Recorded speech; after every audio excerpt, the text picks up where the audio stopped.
आज की इस शाम की आराधना में एक बार फिर से हम सब उपस्थित हैं और परमेश्वर के नाम को हम सताइश करेंगे। और आज का वचन बहन सिस्टर अनीता मुला के द्वारा दिया जाएगा आप सभी को। उससे पहले हम लोग प्रार्थना में जाएंगे और गीतों को गाएंगे। और आइए हम लोग प्रार्थना में जाते हैं। धन्यवाद के साथ पिता परमेश्वर आपके चरणों पर आते हैं और आपका हृदय से धन्यवाद करते हैं कि आपने पिता परमेश्वर हम सबों को एक बार फिर से हमें ये मौका दिया है कि हम आपकी हुजूरी में आ सकते हैं और आपके नाम की हम सताइश कर सकते हैं। धन्यवाद देते हैं पिता परमेश्वर कि इस आगरा मसीह मंडली के इस पेज के लिए पिता परमेश्वर जिसके द्वारा आपके नाम का सुसमाचार दिन रात पिता परमेश्वर फैलाया जा रहा है और ज़्यादा से ज़्यादा ये कोशिश है कि ये वचन का बीज बोया जा सके। हम पिता परमेश्वर प्रार्थना करते हैं कि हमारा गीतों का गाया जाना, हमारे द्वारा जो भी वचन पढ़ा जाता है, जो भी वचन दिया जाता है, हर एक पर पिता परमेश्वर आपकी आशीष होने पाए, आपका अनुग्रह होने पाए और हमारा हर एक कार्य पिता परमेश्वर आपको भाने योग्य हो। आगे की इस पूरी आराधना को आपके हाथों में सौंपते हैं, आपके पवित्र नाम से मांगते हैं, आमीन। एक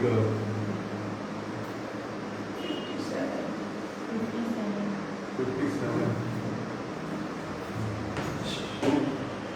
एक गीत हम लोग गाएंगे 57 नंबर।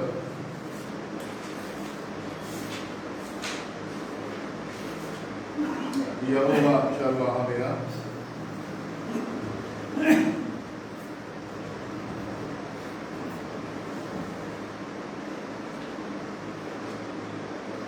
यहोवा चरवाहा मेरा, कोई गति मुझे नहीं है। हरी चराइयों में मुझे नीत कराता है। यहोवा चरवाहा मेरा, मृत्यु के अंधकार से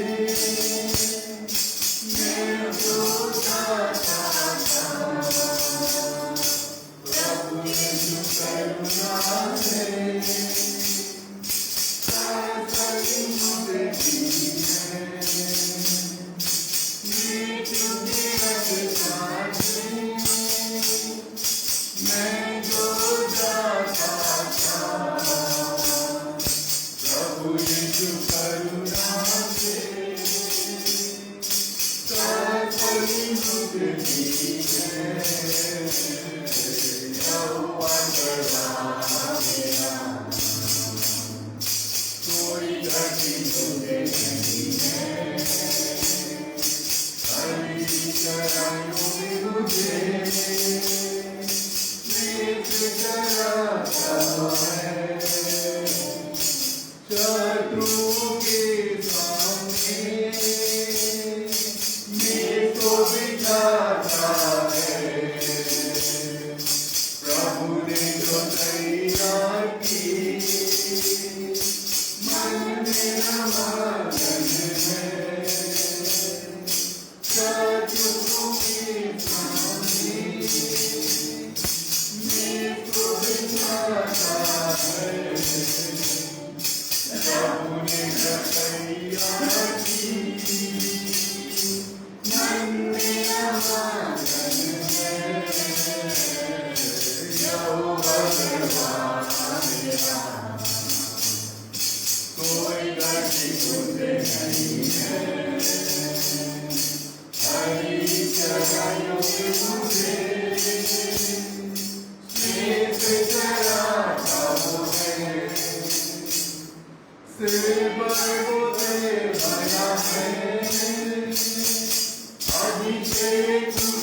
करुणा बनाई उसी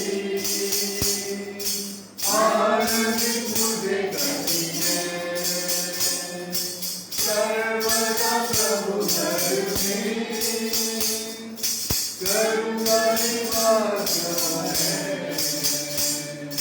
करुणा बनाई उसी आनंदित मुझे करती है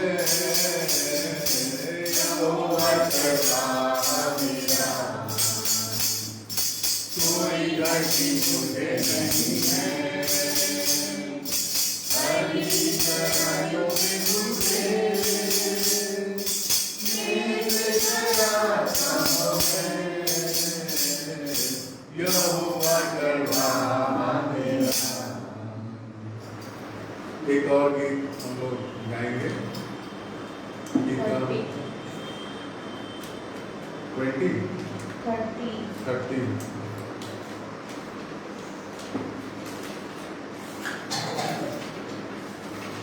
का 30 नंबर। प्रभु का धन्यवाद करूंगा उसकी संगति में सदा रहूंगा प्रभु का धन्यवाद करूंगा उसकी संगति में सदा रहूंगा साथ करूंगा मैं जय करूंगा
Hallelujah.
ये समय होगा जब हम उत्तरवादी पाठ पढ़ेंगे।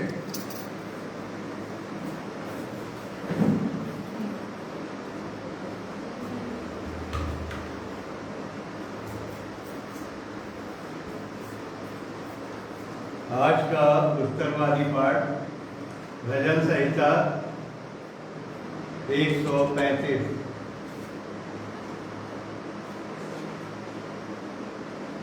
आज का उत्तरवादी पाठ भजन संहिता 135।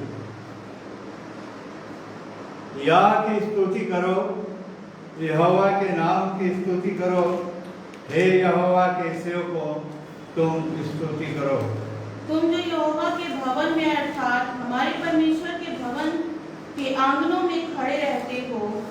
याह की स्तुति करो, क्योंकि यहोवा भला है। उसके नाम का भजन गाओ, क्योंकि यह मनोहर है। हमने तो याकूब को अपने लिए चुना है, अर्थात इस्राएल को अपना निज धन होने के लिए चुना है।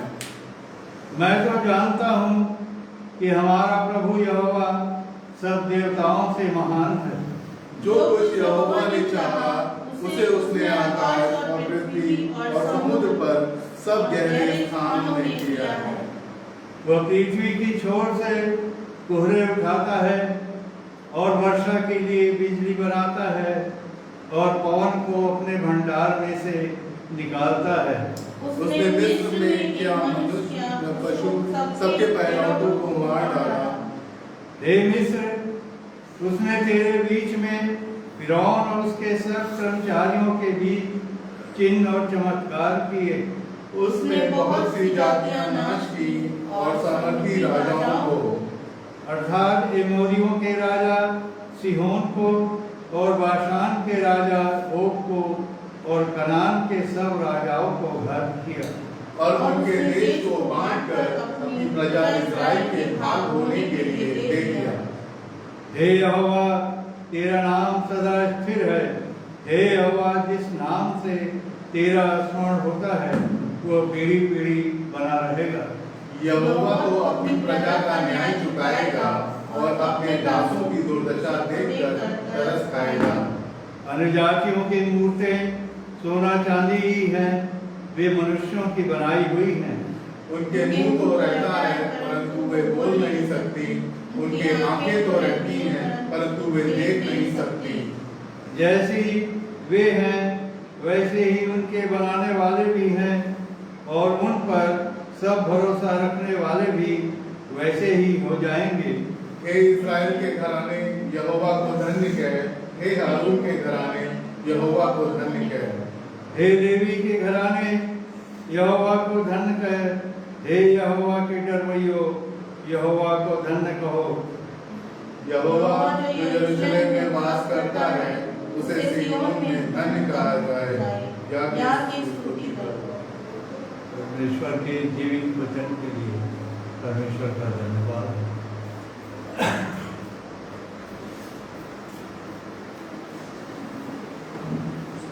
अब ये समय है जब हम लोग परमेश्वर के वचन से सुनेंगे परमेश्वर की दासी के द्वारा। तो हम उनको बुलाते हैं कि वो आए और परमेश्वर का वचन सबको दें।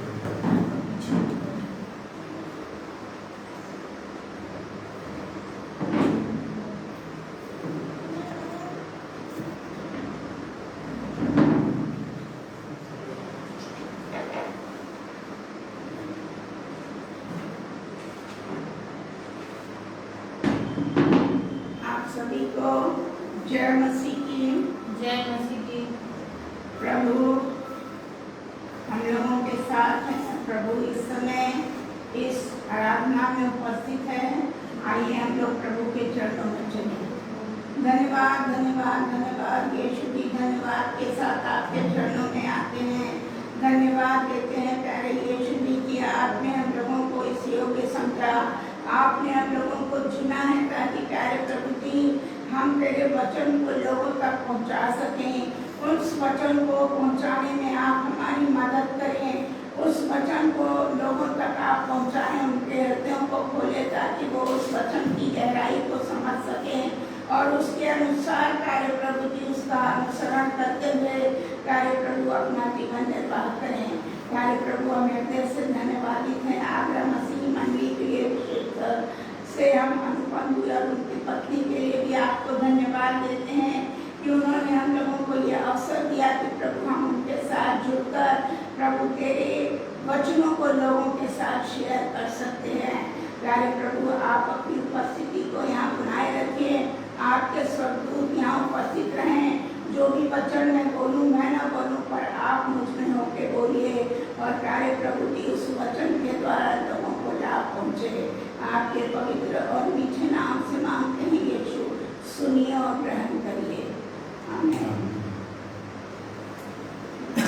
आज हम लोग को प्रभु ने एक काम दिया, आज नहीं वरना आज से 2000 पहले ही प्रभु ने हम लोगों को ये काम दिया है कि हम लोगों के पास जाएं, लोगों को वचन के बारे में बताएं और जो लोग विश्वास करते हैं उनको हम प्रभु के पास लेकर आए। और हम सब प्रभु के क्या हैं? चेले हैं। हम सब प्रभु के चेले हैं। आप जानते हैं डिसाइपल का जो शब्द है वो लैटिन भाषा से आया हुआ है। डिसाइपल शब्द लैटिन भाषा से आया हुआ है और ये इसको लैटिन में कहते हैं डिसिपुलस, जिसका अर्थ होता है पीपल। पीपल मतलब होता है शिष्य या लर्नर, सीखने वाला। तो हम सब जो है वो परमेश्वर के वचन को सीखने वाले और लोगों को सिखाने वाले लोग परमेश्वर के चेले हैं। अब चेला जो है वो प्रचार क्यों करता? हम परमेश्वर का प्रचार क्यों करते हैं और इससे क्या लाभ होगा या इसकी आवश्यकता क्यों है?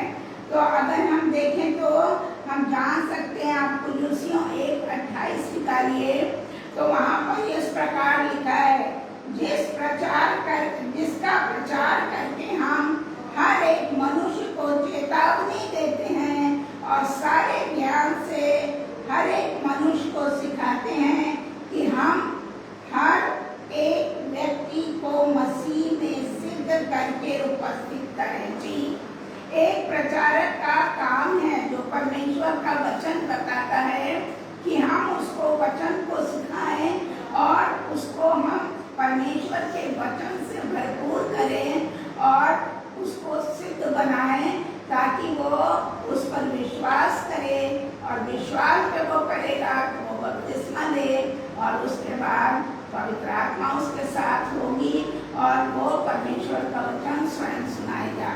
इसी तरह से प्रभु ये मैं अपने आप नहीं कह रही हूँ, ये परमेश्वर का वचन कहता है। अगर हम देखें तो प्रभु ने हम लोगों को ये आज्ञा दी है। प्रभु ने हम लोगों को ये आज्ञा दी है। अगर हम 1 तीमुथियुस 4:13 देखें तो वहाँ पर इस प्रकार लिखा है, जब तक मैं ना हूँ, जब तक मैं मतलब यीशु मसीह, जब तक मैं ना हूँ तब तक पढ़ने और उपदेश देने और सिखाने में लौलीन रहे। देखिए 3 बातें परमेश्वर ने हम लोगों से कही हैं। जब तक मैं ना हूँ हम पढ़ने में, क्या पढ़ने में? प्रभु का वचन पढ़ने में, प्रभु का पवित्र शास्त्र पढ़ने में और उपदेश देने में। जैसा आज मैं यहाँ खड़े होकर बोल रही हूँ, ऐसे बहुत से सेवक, बहुत से चेले, बहुत से प्रचारक परमेश्वर के वचन को बताते हैं और सिखाने में लवलीन रहें। आप उनको बार बार बताएं। जिस तरह से एक टीचर जब बच्चे को पढ़ाती है, उसको अगर नहीं समझ में आता है तो 2 बार 3 बार 4 बार, जब तक उसको समझ में नहीं आता है तब तक बताती है। इसी तरह से हम प्रचारकों का, हम चेलों का भी यही कर्तव्य है कि हम परमेश्वर के वचन को पहले खुद सीखें, उसके बाद उसको पढ़ के सीख लिया जाए तो हम उसको उपदेश दें, लोगों को बताएं और सिखाने में हमेशा लोलीन रहे, मतलब लगे रहें। तो इस तरह से हम परमेश्वर के आज्ञा का पालन करेंगे। प्रभु ने जो है मत्ती 28 और 19 में भी इस प्रकार लिखा है, इसलिए तुम जाओ सब जातियों के लोगों को चेला बनाओ। उसने ये नहीं बोला ईसाइयों को ही केवल चेला बनाओ, उसने कहा हिंदू मुस्लिम सिख, क्योंकि परमेश्वर तो सारी जाति के लिए आया, उसने सारे मनुष्यों की रचना की। हमने और आपने यहाँ हिंदू मुसलमान सिख ईसाई बना लिया। तो परमेश्वर ये चाहता है कि हम सारी जाति के लोगों को चेला बनाएं और उन्हें पिता पुत्र और पवित्र आत्मा के नाम से बपतिस्मा दें। जी, ये हम चेलों की, हम प्रचारकों की, हम उपदेशकों की ये जिम्मेदारी है कि हम इस कार्य को करें। अब प्रभु ने जब हम लोगों को चुन लिया, जब हम गर्भ में ही थे माता के और हम समय बन रहे थे, हमारी हड्डियां और हमारी आकृति बन रही थी, तब से परमेश्वर ने हम लोगों के ऊपर अपना ध्यान लगाया है। तो उसने हमें क्या किया है, चुन लिया है। आज जो मैं यहाँ खड़ी हूँ या कितने उपदेशक और प्रचारक हैं, वो उन लोगों को परमेश्वर ने पहले से चुन लिया है। और जो मार्कुस अगर 16-15 देखें तो उसमें देखे लिखा है, यीशु ने उनसे कहा, तुम सारे जगत में जाकर सारी सृष्टि के लोगों को सुसमाचार प्रचार करोगे। प्रभु ने नहीं कहा हिंदू को करो, मुसलमान को करो, सिख को करो, ईसाई को नहीं, सारी जाति के लोगों को, क्योंकि उसने तो हम लोगों को मनुष्य बनाया। जब उसने सृष्टि की तो उसने मनुष्य के रूप में हम लोगों की सृष्टि की, जाति के रूप में नहीं की। वो तो हमने और आपने हिंदू मुसलमान सिख ईसाई बना लिया। तो हमें सारी सृष्टि के लोगों को बताना है।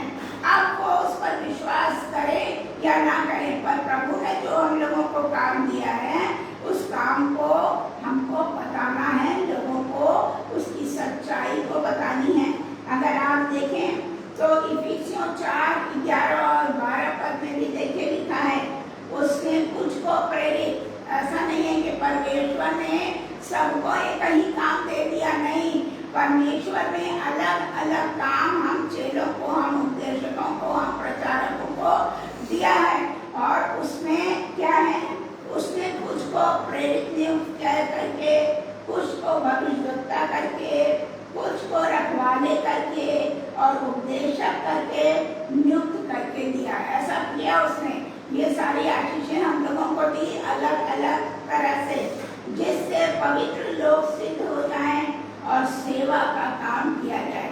हम जितना भी हमने पढ़ा, कि चाहे वो प्रेरित हो या भविष्यवक्ता हो या रखवाले हो या उपदेशक हो, सबका एक काम है कि हम पवित्र लोग, जो प्रभु के ओर से हम लोग हैं, वो हम जाकर लोगों को सिद्ध बनाएं।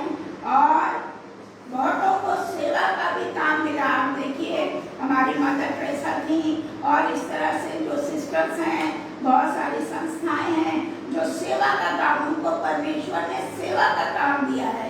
तो सेवा का काम किया जाए और मसीह की देह उन्नति पाए। जब ये सारे काम होंगे तो मसीह की देह कौन है? कलीसिया, हम सब। कलीसिया में हम सब शामिल हैं। तो मसीह की देह, अगर आज हम 10 हैं, कल हम 20 होंगे, 40 होंगे, 100 होंगे, तो कलीसिया क्या होंगे? बढ़ती चली जाएगी। अब इस प्रचार से क्या प्रतिफल हमें मिलेगा? जब हम लोग प्रचार करेंगे तो हमें क्या प्रतिफल परमेश्वर की ओर से मिलेगा? हम देखें यूहन्ना 3:36, यूहन्ना 3:36, जो पुत्र पर विश्वास करता है अनंत जीवन उसका है जी। हमें क्या मिलेगा? अनंत जीवन। जितने लोग प्रभु यीशु मसीह पर विश्वास करते हैं उनको अनंत जीवन मिलेगा। अगर हम यूहन्ना 8:32 देखें तो वहाँ इस प्रकार लिखा है, तुम सत्य को जानोगे और सत्य तुम्हें स्वतंत्र करेगा। 2 प्रकार के हमें प्रतिफल मिलेंगे स्वतंत्रता का। स्वतंत्रता क्या है? पाप से स्वतंत्रता, गंदे कामों से स्वतंत्रता, झूठ बोलने से स्वतंत्रता, लोगों के विरुद्ध बुराई करने से स्वतंत्रता, लोगों के विरुद्ध खराब बात बोलने से हमें प्रभु स्वतंत्र करेगा। तो हमें पहला प्रतिफल क्या मिलेगा? स्वतंत्रता। हम प्रभु के मार्ग पे चलेंगे। जब हम प्रभु के वचन को पढ़ेंगे और उस पर मनन करेंगे तो हम इन बुराइयों से हम बचकर प्रभु के मार्ग पे चलेंगे। दूसरा क्या है? अनंत जीवन। हमें क्या मिलेगा? प्रतिफल अनंत जीवन, सदैव का जीवन हमें मिलेगा। अब देखिए, ये तो एक प्रचार क्यों किया जाए, प्रचार करने से क्या लाभ है, लेकिन इसके साथ साथ हम प्रचारकों में, हम उपदेशकों में, हम सेवकों में क्या गुण होने चाहिए, क्या विशेषताएं होनी चाहिए, इस पर भी हम लोग ध्यान देंगे। क्योंकि हम ऐसे ही ना जाए, पर जो परमेश्वर का वचन बताता है उसके अनुसार ही हम अपने कार्यों को करें। तो पहला क्या है हमारा प्रचारक की विशेषता? वो मतलब जाना। परमेश्वर हमने कहा जाओ, परमेश्वर ने क्या कहा? जाओ। मत्ती 28:19-20 में लिखा है, इसलिए तुम जाओ, सब जाति के लोगों को चेला बनाओ, उन्हें पिता और पुत्र और पवित्र आत्मा के नाम से बपतिस्मा दो जी। तो हम लोगों को जाना है। हम लोगों को सारी वचन को पढ़कर सीखकर घर में नहीं बैठ जाना है, हमें जाना है। अगर हमने 10 लोगों को बताया और एक आदमी भी विश्वास में आया तो ये प्रभु के गले में एक बढ़ोतरी होगी। तो इसलिए हमें जाना है। दूसरी जो विशेषता हमारे अंदर होनी चाहिए प्रचारकों में, सेवकों में, चेलों में, वो है सिखाओ, टीच। हमें क्या करना है? सिखाना है। मत्ती 28:20 देखिए बताता है, और उन्हें सब बातें जो मैंने तुम्हें आज्ञा दी है मानना सिखाओ, और देखो जगत के अंत तक मैं तुम्हारे संग हूं। परमेश्वर हमें छोड़ नहीं देता, परमेश्वर ने हमें चुना है, और जब तक हम इस पृथ्वी पर जिएंगे, अगर हम विश्वासी बन के रहते हैं तो परमेश्वर हमारे संग है। वो हमको 1 सेकंड के लिए, 1 मिनट के लिए जरा भी नहीं छोड़ता है, वो सदैव हम लोगों के साथ रहता है। अगर हम 2 तीमुथियुस 3:16 निकालें, 2 तीमुथियुस 3:16, इसमें देखिए क्या लिखा है। कोई पढ़ सकता है तो पढ़ सके, ना तो मैं पढ़ूं। 2 तीमुथियुस 3:16। संपूर्ण पवित्र शास्त्र परमेश्वर की प्रेरणा से रचा गया है और उपदेश और समझाने और सुधारने और धर्म की शिक्षा के लिए लाभदायक। हाँ, क्यों? परमेश्वर ने क्या? पवित्र शास्त्र परमेश्वर की प्रेरणा से, जो बाइबल है वो परमेश्वर की प्रेरणा से लिखी गई है, और उपदेशक और समझाने और सुधारने और धर्म की शिक्षा के लिए लाभदायक है जी। इसी का प्रयोग हमें करना और कुछ प्रयोग में नहीं लाना, केवल अपने धर्मशास्त्र को हमें प्रयोग में लाना है। और हरे भले काम में हमें क्या रहना है? आगे बढ़ के तत्पर रहना है। हमें हर एक भले काम में क्या रहना है? तत्पर रहना, तैयार रहना है, और परमेश्वर के वचन को हमेशा अपने साथ लेकर चलना है। अगर हम रोमियो 10:17 पढ़ें तो यहाँ लिखा है, अतः विश्वास सुनने से और सुनना मसीह के वचन से आता है जी। जब हम किसी के पास जाते हैं और उनको सुनाते हैं तो उनका विश्वास प्रभु में आएगा, और वो परमेश्वर के वचन पर विश्वास करेंगे। और ये कैसे होगा? जब वो मसीह का वचन सुनेंगे। तो को, एक शिक्षक को, एक उपदेशक को वो तैयार रहना चाहिए जाने के लिए। दूसरा हमने बताया आपको सिखाने के लिए, टीच करने के लिए। और तीसरा जो है वो है लव गॉड, ईश्वर को हम प्रेम करें, क्योंकि हम कोई एहसान नहीं करेंगे उसको प्यार देकर, उस पर प्रेम करके, क्योंकि उसने पहले हम लोगों से प्रेम किया, उसने पहले हम लोगों को प्रेम किया। कर व्यवस्था विवरण आप या ये परमेश्वर की सबसे बड़ी आज्ञा है। व्यवस्था विवरण 6:5 में लिखा है, तो अपने परमेश्वर से अपने सारे मन, अपने सारे जीव और अपनी सारी शक्ति के साथ प्रेम रख। 3 चीजें बताई हैं इसमें, परमेश्वर से अपने सारे मन से, अपने सारे जीव से और अपनी सारी शक्ति के साथ प्रेम करना। ये परमेश्वर की सबसे बड़ी आज्ञा है। और एक सेवक, एक प्रचारक, एक उपदेशक को में ये गुण होने चाहिए कि वो परमेश्वर से प्रेम करने वाला हो। चौथी जो एक विशेषता है वो है लव अदर, दूसरों से प्रेम करें। हम क्या करें? दूसरों से प्रेम करें। मत्ती 22:39 में लिखा है, उसी के समान ये दूसरी आज्ञा भी है कि तू अपने पड़ोसी से अपने समान प्रेम कर।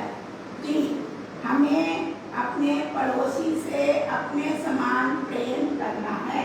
यूहन्ना 13 उसका 34 और 35, जिसको मिलकर पढ़ सकते हैं। यूहन्ना 13, 34 और 35। यूहन्ना 13, 34 और 35।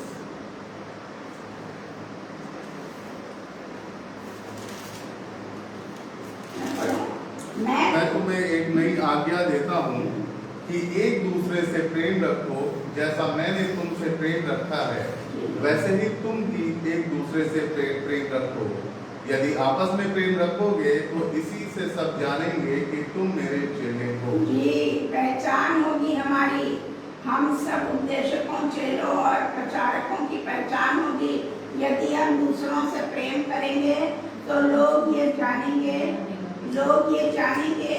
कि हम उसके चेले हैं, हम उसकी संतान हैं। जिस प्रकार की अगर एक परिवार है उसमें बच्चे जो हैं, मैं हमेशा शायद बोलती हूँ और बताया भी है मैंने पहले कि माता पिता अपने बच्चों के लिए एक मिरर है, एक दर्पण है, और आपका बच्चा अपना प्रतिबिंब आप में देखता है। वो देखता है मेरे माँ बाप बहुत अच्छे हैं, मेरे माँ बाप गुस्सा नहीं करते हैं, मेरे माँ बाप जो हैं सबको प्यार करते हैं, तो वो बच्चा भी जो है वो लोगों को प्यार करेगा। वो बच्चा भी जोर से नहीं बोलेगा, वो बच्चा भी लड़ाई नहीं करेगा। सो हम लोगों को क्या है, हम जब ऐसा व्यवहार करेंगे, एक दूसरे से प्यार करेंगे, तो लोग जानेंगे ये परमेश्वर का चेला है, परमेश्वर ने इसको अभिषेक किया है। 5वां है स्टैंड आउट। स्टैंड आउट मतलब होता है जैसे अगर 60 बच्चों की क्लास है, उसमें जो एक बच्चा जो प्रथम आता है वो सबसे ज्यादा सम्मान प्राप्त करता है, वो एक विशिष्ट बच्चा होता है। तो हम लोगों को भी क्या करना है, अपना एक स्थान बनाना है। हमें भी अपने स्थान समाज में बनाना है, हमें भी लोगों के बीच अपना एक स्थान बनाना है। अगर हम मत्ती 5:16 देखें तो वहाँ इस प्रकार लिखा है, उसी प्रकार तुम्हारा उजियारा मनुष्यों के सामने चमके। जी, आप एक प्रभु के दीपक हैं। आपसे जो उजियारा निकलता है, परमेश्वर का वचन जो निकलता है, वो लोगों तक पहुँचे कि वे तुम्हारे भले कामों को देखकर तुम्हारे पिता की जो स्वर्ग में है बड़ाई। हम देखते हैं कि आज हमारे इस समाज में बहुत, सब तो नहीं कह सकते, 70 से 75% लोग ऐसे हैं, चाहे वो किसी नौकरी में हो लेकिन शायद वो घूस लेने को अपनी प्राथमिकता समझते हैं। शायद वो घूस लेने को अपनी प्राथमिकता समझते हैं। नहीं, हमको क्या करना है? भले कामों में आपकी पहचान कहाँ बनेगी? यदि आप उस देखा है आपने, गंदे तालाब में कमल खिलता है और कमल को कितना लोग प्यार करते हैं, उसको पसंद करते हैं। इसी तरह से इस घूस वाले समाज में यदि कुछ लोग ऐसे हैं जो घूस नहीं लेते हैं किसी कार्य में, तो शायद उनका स्थान एक विशिष्ट स्थान होगा, जो कि प्रभु के द्वारा दिया गया स्थान होगा। भले कामों को देखकर और उनके भले कामों को देखकर तुम्हारे पिता की जो स्वर्ग में है बड़ाई होगी जी। क्यों? क्योंकि वो पिता ने अपने पुत्र को यहाँ भेजा। हम अगर उसको फॉलो करते हैं, उसने कभी किसी को मारा पीटा नहीं, उसने कभी कोई घूस नहीं लिया, उसने कभी ऐसे काम नहीं किए जिससे लोगों को नुकसान हो, और हम उसी के पुत्र हैं, हम उसी के बेपालक पुत्र हैं। तो हमें भी इन कार्यों को नहीं करना है। कोई भी चीज जो है, जो कि घूस के रूप में ली जाती है, वो आपके जीवन को नष्ट करेगी। आपके पोतों तक वो कई पुष्पों तक वो नीचे चली जाएगी और उनको नुकसान पहुंचाएगी। सो मेरे प्यारे भाइयों, आप सतर्क हो जाइए कि इस तरह का काम आप न करें, अन्यथा परमेश्वर आपको दंड देगा। फिर नेक्स्ट जो हमारा है, डिनाई आवरसेल्व्स, अपने आप को क्या करें? इनकार करें, अपने आप से इनकार करें। हम लोग कुछ नहीं है, हमारे अंदर जो प्रभु यीशु मसीह है, पवित्र आत्मा है, वही हमें चलाए। हम लोगों की यही प्रार्थना होनी चाहिए। लूका 9:23 में लिखा है, उसने किसने? यीशु ने सबसे कहा, यदि कोई मेरे पीछे आना चाहे तो अपने आप से इनकार करे और प्रतिदिन अपना क्रूस उठाए हुए मेरे पीछे चले जी। तभी हम प्रभु यीशु मसीह के चाहने वाले, उसको प्यार करने वाले बनेंगे। नेक्स्ट जो सातवीं विशेषता जो एक चेले और उसमें होनी चाहिए, firm in the word of God. हमें परमेश्वर के वचन में स्थिर होना है, हमें परमेश्वर के वचन में दृढ़ होना है। अगर हम यूहन्ना 8:21 पढ़े, अगर किसी को मिलता है तो पढ़ सकता है। यूहन्ना 8:21, यूहन्ना 8:21, जहाँ पर दिया है परमेश्वर के वचन। जब यीशु ने उन यहूदियों से जिन्होंने उस पर विश्वास किया था कहा, यदि तुम मेरे वचन में बने रहोगे तो सचमुच मेरे चेले ठहरोगे। जी, और मेरे प्रभु यीशु मसीह ने क्या कहा? यहूदियों से, हम सब से कहा कि यदि तुम परमेश्वर के वचन में बने रहोगे तभी तुम चेले बनोगे। यीशु के वचन में हमें बने रहना आवश्यक है।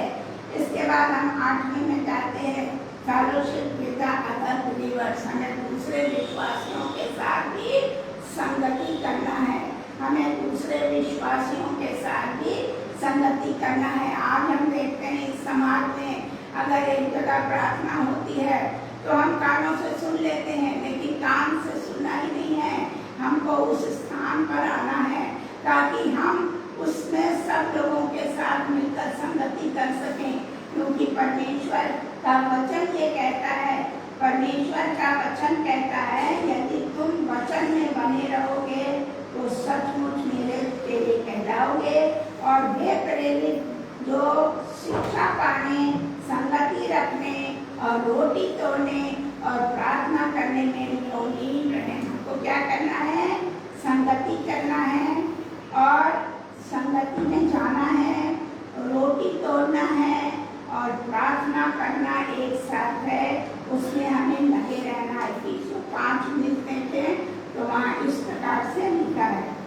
जो नवा हमारी विशेषता है चेलों की, वो है डेडिकेटेड। हम समर्पित हैं। हम क्या हों? समर्पित हों। और ये समर्पित होना, जब हम किसी के प्रति समर्पित होते हैं तभी हम उसके कार्यों को, उसका अनुसरण अच्छे से कर पाते हैं। लूका 14:27 को आप देखें। लूका 14:27 में लिखा, और जो कोई अपना क्रूस न उठाए और मेरे पीछे न आए वो भी मेरा चेला नहीं होगा। ये प्रभु ने साफ कहा है, तो मेरा चेला हो ही नहीं सकता है। और 10वां जो पॉइंट है, स्टेडफास्ट, मतलब फर्मली फिक्स्ड। एक जगह हमको स्थिर होना है, एक जगह में दृढ़ विश्वास करना है। ये नहीं कि अरे हम बीमार हैं और हम अच्छे नहीं रहे तो चलो फलनवा मौलवी के पास चलें, चलो हम लोग फलनवा मंदिर में चलें, फलनवा बाबा के पास चलें। ऐसा हमें नहीं करना। हमें अपने पवित्र शास्त्र के अनुसार प्रभु यीशु मसीह में स्थिर रहना है, उसमें अपने आप को दृढ़ करना है। पहला कुरिन्थियों 15:58 देखें तो वहाँ इस प्रकार लिखा है, इसलिए हे मेरे प्रिय भाइयों, दृढ़ और अटल रहो और प्रभु का काम में सर्वदा बढ़ते जाओ, क्योंकि ये जानते हो कि तुम्हारा परिश्रम प्रभु में व्यर्थ नहीं। जी, अगर हम प्रचार सुन, आप ये सोचें अरे मैं तो प्रचार करता हूँ, कोई भी प्रभु के पास नहीं आता, ऐसा नहीं है, ऐसा नहीं है। और आपका काम है प्रचार करना, लाना प्रभु का काम है, और एक ना एक दिन हर घुटना प्रभु के सामने झुकेगा। और ये 11 है, इमिटेटर ऑफ क्राइस्ट, अनुकरणीय। हमें परमेश्वर का अनुकरणीय बनने की आवश्यकता है, उसकी बातों का अनुकरण करने की आवश्यकता है। पहला कुरिन्थियों 11:1 हम देखें, वहाँ इस प्रकार लिखा है, तुम मेरी सी चाल चलो। जी, तुम मेरी सी चाल चलो, बिल्कुल तुम्हें मेरे समान चलना है। और धारणा क्या है, नो द मिशन। अब हम चले जा रहे, कभी पूरब जा रहे, कभी पश्चिम जा रहे, फला गाँव में जा रहे, इस गाँव में जा रहे, उस गाँव में जा रहे, ऐसा नहीं करना। हमारा एक उद्देश्य होना चाहिए, हमारा एक मिशन होना चाहिए, जिसे हमें जानना है। इफिसियों 1:11-12 पद निकाले, इफिसियों 1 उसका 11-12 इसको मिल जाता है, वो पढ़े। उसी में जिसमें हम भी उसी की मनसा से, जो अपनी इच्छा के मत के अनुसार सब कुछ करता है, पहले से ठहराए जाकर मीरास बने, कि हम जिन्होंने पहले से मसीह पर आशा रखी थी उसकी महिमा की स्तुति के कारण हों। हाँ जी, हमको परमेश्वर की महिमा की स्तुति का कारण बनना है, क्योंकि हमारा विश्वास अपने जीवित परमेश्वर पे है। हमारा परमेश्वर मुर्दा नहीं है, हमारा परमेश्वर जीवित परमेश्वर है, जिसके पास कान है, जिसके पास आंखें, और वो हमारी बातों को सुनता है। आप एक बार प्रार्थना करके तो देखिए, खुले हृदय से घुटनों पे आकर अपनी किसी भी आवश्यकता को आप प्रभु के सामने रखिए, प्रभु से कहिए, प्रभु मेरे सारे अपराधों को आप क्षमा करिए, और मुझे इस चीज़ की आवश्यकता है प्रभु जी, आप उस चीज़ को अपनी इच्छा के अनुसार पूरा करिए। और आप देखिए, मैं आपको विश्वास दिलाना चाहती हूँ कि प्रभु आपकी इच्छा को पूरी करेगा, क्योंकि प्रभु जो है ना, वो सारी बातों को सुनता है। जैसे दुनियावी माँ बाप, बेटा कितना भी खराब हो जाए, लेकिन माँ बाप जो है उसको कभी छोड़ते नहीं है, माँ बाप जो है उसको प्यार करते हैं। ऐसी हमारा प्रभु यीशु मसीह की हम लोगों को प्यार करते हैं, क्योंकि वो चाहते हैं कि हम अपने सारे अपराधों को मानकर प्रभु यीशु मसीह के चरणों में आ जाएं। अगर हम पहला पत्रस 1:15-16 देखें तो वहाँ इस प्रकार लिखा है, पर जैसा तुम्हारा बुलाने वाला पवित्र है। देखिए, पहला जो है, हमको पवित्र बनने की जरूरत है। दूसरा, वैसे ही तुम भी अपने सारे चाल चलन में पवित्र बनो। जी, ऐसा नहीं है कि हमारा एक साथी घूस ले रहा, हमारा एक साथी दूसरी स्त्री से लिप्त है, हमारा एक साथी जो है वो चोरी कर रहा है, तो ऐसा नहीं है कि हम भी चोरी करें, हम भी घूस लें, हम भी पर स्त्रीगामी हो जाए, ऐसा नहीं है। हमको क्या है, परमेश्वर में स्थिर होना और अपने चाल चलन को परमेश्वर के अनुसरण के अनुसार ही चलना है, क्योंकि लिखा है, पवित्र बनो क्योंकि मैं पवित्र हूँ। कौन पवित्र है? प्रभु यीशु मसीह पवित्र है। नेक्स्ट जो हमारा 13 देखिए, हम लोग के पास इतने ज़्यादा परमेश्वर ने हम लोग को जिम्मेदारी दी है। अगर हम उनको ही अनुसरण करें तो हम परमेश्वर की इच्छा के अनुसार चलेंगे। अब जो हमने मिशन तय कर लिया कि भाई हम सेवा करेंगे, हम प्रचार करेंगे, जो भी आप मिशन तय करते हैं उस मिशन की ओर सदैव आगे बढ़ते चले जाइए और अपने उस मिशन की, अपने उस उद्देश्य की रक्षा करिए। रोमियो 16:17 में इस प्रकार लिखा है, अब हे भाइयों, मैं तुमसे विनती करता हूँ कि जो लोग उस शिक्षा के विपरीत तुमने पाए हैं, फूट डालने और ठोकर खिलाने का कारण होते हैं, उन्हें ताड़ लिया करो और उनसे दूर भाग गया करो। अगर हम देख रहे हैं कि हमारा एक मित्र है जो इस तरह के गंदे कामों में लिप्त है, आप छोड़ दीजिए, क्योंकि बाइबल में यह भी लिखा है गंदी संगति मनुष्य को गंदा बना देती है। तो हमको उस व्यक्ति को जांचना और ताड़ना भी है कि ऐसा ना हो कि हम उसकी संगति में जाकर खुद पाप में लिप्त हो जाए और अपने मिशन को हम छोड़ दें। जो 14 है वो है कंप्लीट योर मिशन। आपने जो उद्देश्य ठहराया है, जो काम करने का सोचा है, उसको पूरा करें। यूहन्ना 17:4 में इस प्रकार से लिखा है कि जो कार्य तूने मुझे करने को दिया था उसे पूरा करके मैंने पृथ्वी पर तेरी महिमा। किसने? परमेश्वर ने अपने बेटे को पृथ्वी पर भेजा ताकि ये पृथ्वी के लोग जो पाप में फंसे हुए थे, ये उसने अपना प्राण करके हम लोगों को बचाया। तो इसी तरह से उसने अपने मिशन को पूरा किया। हमारा मिशन क्या है? हमको प्रभु यीशु मसीह ने कहा, जाओ प्रचार करो, लोगों को पिता पुत्र और पवित्र आत्मा के नाम से बपतिस्मा दो जो विश्वास लाए और उनको प्रभु के वचन पर चलना सिखाओ। अगर नेक्स्ट है 15, जो 15 है फॉलो मी, मेरा अनुसरण करो। प्रभु ने कहा मार्कुस 1:17 में देखिए, यीशु ने कहा मेरे पीछे आओ, मैं तुमको मनुष्यों के मछुए बनाऊंगा। मछुआ क्या करता है? जाल फेंकता है, उसमें मछली को पकड़ के ले आता है। ऐसे ही जब हम परमेश्वर का प्रचार सब जगह करेंगे तो हम लोगों को जो विश्वास करेंगे उनको पकड़कर परमेश्वर के उस जाल में ले आएंगे। तो हमको ये 15 चीजें जो है वो अपने कार्यों में शामिल करना अनिवार्य है। और प्रभु यीशु मसीह ने जब हम इस कार्य को करने लगते हैं तो प्रभु ने कहा विश्वास से मांगो। तो क्या है, इस पेड़ से कहोगे तो ये भी उभर जाएगा, इस पहाड़ से कहोगे तो ये भी उभर जाएगा। तो मत्ती 10:8 में लिखा है बीमारों को चंगा करो। जब आपको परमेश्वर की सामर्थ्य मिल जाती है, आप लोगों के लिए प्रार्थना करें, बीमार चंगे होंगे, मरे हुओं को जिलाओ, कोढ़ियों को शुद्ध करो, दुष्ट आत्माओं को निकालो। तुमने सेतमेट पाया है, सेतमेट बांटो। कि परमेश्वर ने हमसे इसके लिए पैसा नहीं दिया, परमेश्वर ने इसके लिए, इस काम के लिए हमें घूस नहीं दिया। परमेश्वर ने हमें सेतमेट दिया है और हमें सेतमेट ही दूसरों को देना है। मत्ती 6:33 अगर आप पढ़े तो वहाँ इस प्रकार लिखा है, इसलिए पहले तुम परमेश्वर के राज्य और उसके धन की खोज करो तो सारी वस्तुएं तुम्हें मिल जाएंगी। हाँ, जो कुछ भी चाहेंगे, अगर आप परमेश्वर के साथ चल रहे हैं तो परमेश्वर आपको सारी चीजों से तृप्त करेगा। विश्वास करिए, प्रभु कभी भी अपने लोगों को छोड़ता नहीं है।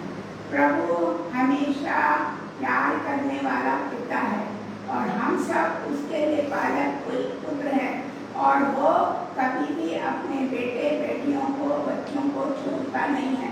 सो मेरे प्यारे भाइयों, आज मेरा आपसे यही कहना है, परमेश्वर के वचन को पढ़िए, उसमें अपने आप को आगे बढ़ाइए और उसके बाद लोगों तक उस वचन को ले जाइए। जो विश्वास करे उसे पिता पुत्र पवित्र आत्मा के नाम से बपतिस्मा दीजिए ताकि वो आपके साथ मिलकर या अलग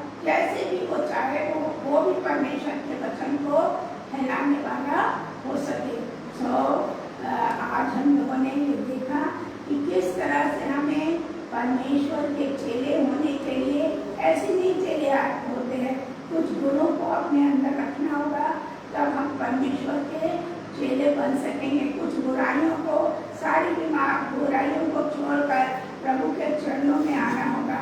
अगर हम किसी व्यक्ति के पास, किसी गांव में, किसी स्थान पर जा रहे हैं, किसी के परिवार में जा रहे हैं, जाने से पहले आप प्रार्थना करिए, प्रभु हम इस परिवार में जा रहे हैं, आप हमें वहाँ ले चलिए, प्यारे यीशु जी, और वो वचन हमसे बुलवाइए जो वहाँ पर हमें बोलना है, और उनके हृदयों को खोलिए उस परिवार के हर सदस्य की जो उन वचनों को ग्रहण करे।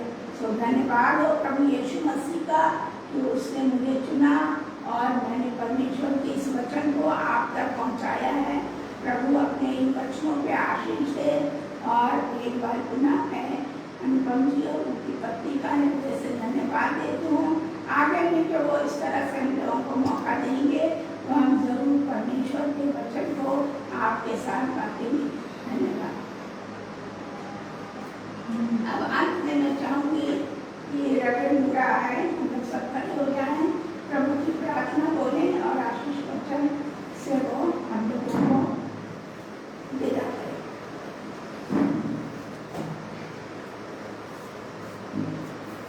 मेरे बाप तेरे आसमान में है, तेरा प्रभु की प्रार्थना बोले। पवित्र नाम है, तेरा नाम है, तेरी इच्छा जैसे स्वर्ग में पूरी होती है वैसे जमीन पर भी हो। हमारे दिन भर की रोटी आज हमें दे, जैसे हम अपने अपराधियों को क्षमा करते हैं वैसे हमारे अपराधियों को क्षमा करिए, हमें बड़े पर बुराई से बचाइए, क्योंकि राज, पराक्रम और महिमा सदा तेरी है। आमीन। अब परमेश्वर की शांति जो सारे समझ से परे है, हमारे हृदय और विचारों को प्रभु यीशु मसीह में सुरक्षित रखे, सबकी रक्षा करें और सबको आशीष दे। आमीन। सबकी जय मसीह। जय मसीह।